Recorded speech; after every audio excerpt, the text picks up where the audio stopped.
Goat droppings aren't gold no matter how shiny they look, Mama Adaku always said, but Chidi did not listen. In a small village nestled among the rolling hills of Igbo land, there lived a young man named Chidi. He was known for his quick smile and kind heart, but not for his wealth.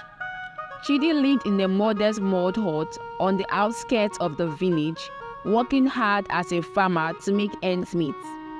Every evening, after a long day in the fields, as the sky turned orange and pink, he would dream of finding a wife, someone to share his life with, to laugh with, and to build a family together. But Chidi had a problem. Every time he tried to talk to a girl he liked, she would lose interest as soon as she found out he was not rich. It seemed like all the women in the village were looking for wealthy husbands who could give them comfortable lives. One day, while Chidi was at the village market selling his yams, he overheard two women talking. "Did you hear about Obina?" one said. "He went to the big city, got rich, and came back with a beautiful wife." This got Chidi thinking. He did not have money to go to the city, but maybe he could pretend to be rich, just for a little while, until he found someone who truly loved him for who he was. That night, Chidi could not sleep. He tossed and turned, thinking about his plan. Was it wrong to lie? But then he remembered all the times he had been rejected because of his poverty. By morning, he had made up his mind. Chidi went to his best friend, Emeka, who worked at the only clothing store in the village. "Emeka, my brother," Chidi said, "I need your help. Can I borrow some fancy clothes?" Emeka looked confused. "Fancy clothes? For what?" Chidi explained his plan. At first, Emeka shook his head. "This is a bad idea, my friend. Lies always lead to trouble." But Chidi begged and pleaded until Emeka finally gave in. "Fine," Emeka said, "but only for one day. And if anyone asks, I knew nothing about this." Next, Chidi visited his cousin, who worked at the car rental place in the nearby town. With some sweet talking and a promise to work for free for a month, Chidi managed to borrow a shiny red car for a day. The next morning, Chidi woke up early. He put on the borrowed suit, slicked back his hair, and practiced his rich man walk in front of a small mirror. Then he drove the rented car to Enugu, a city about an hour away where no one knew him. As Chidi walked through the bustling market of Enugu, he felt like a different person. People turned to look at him, impressed by his fancy clothes and confident stride. For the first time in his life, Chidi felt what it was like to be admired and respected just for looking wealthy. That is when he saw her, a young woman with bright eyes and a kind smile, selling colorful beads at a small store. Her name was Adana, and to Chidi, she was the most beautiful girl he had ever seen. "I am a big businessman from Lagos. I am looking for some beads for my international clients." Adana's eyes widened. "Oh, welcome, sir. Please have a look at my beads. They are the finest in all of Enugu." As Adana showed Chidi her beads, they started talking.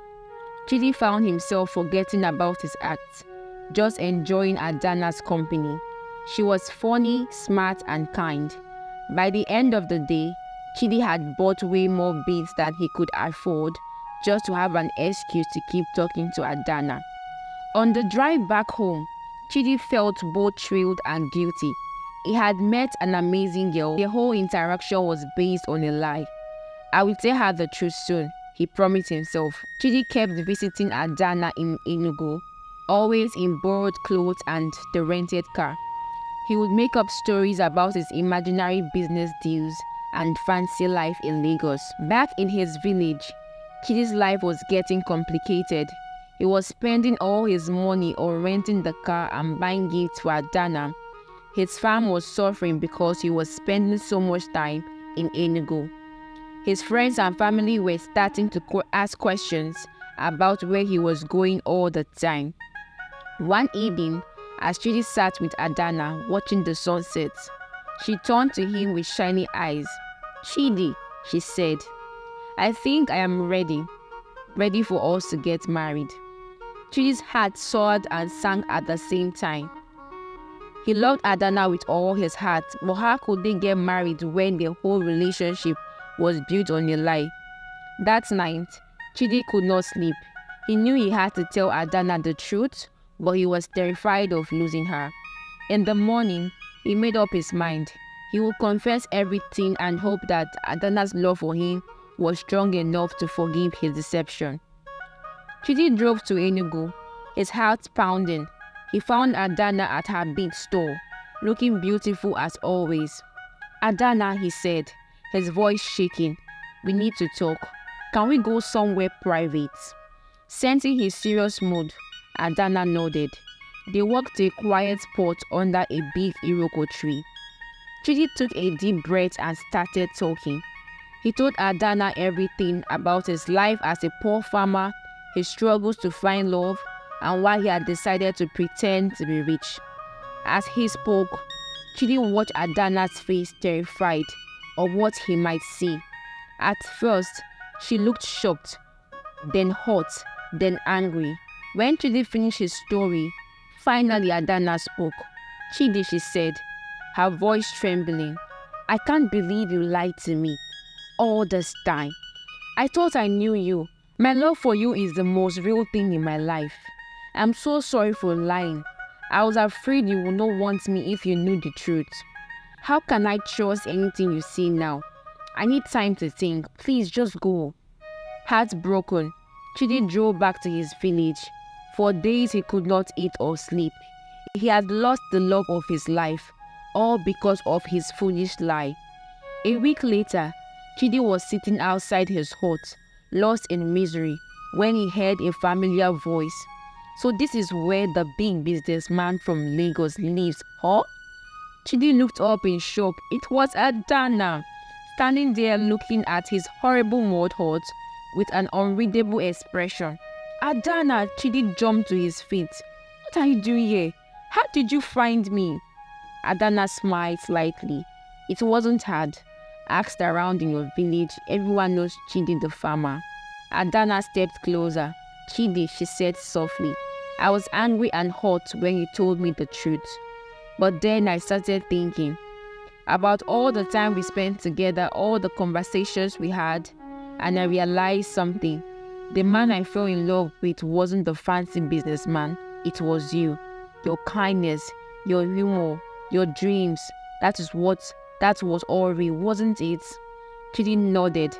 "Then that's what matters, Chidi. I have a confession too. I'm not really a big seller.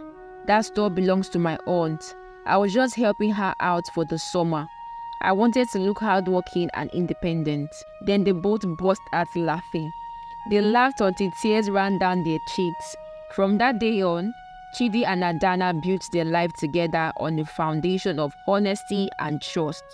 They worked hard, saved money, and eventually opened a small shop in the village, selling farm produce and beads.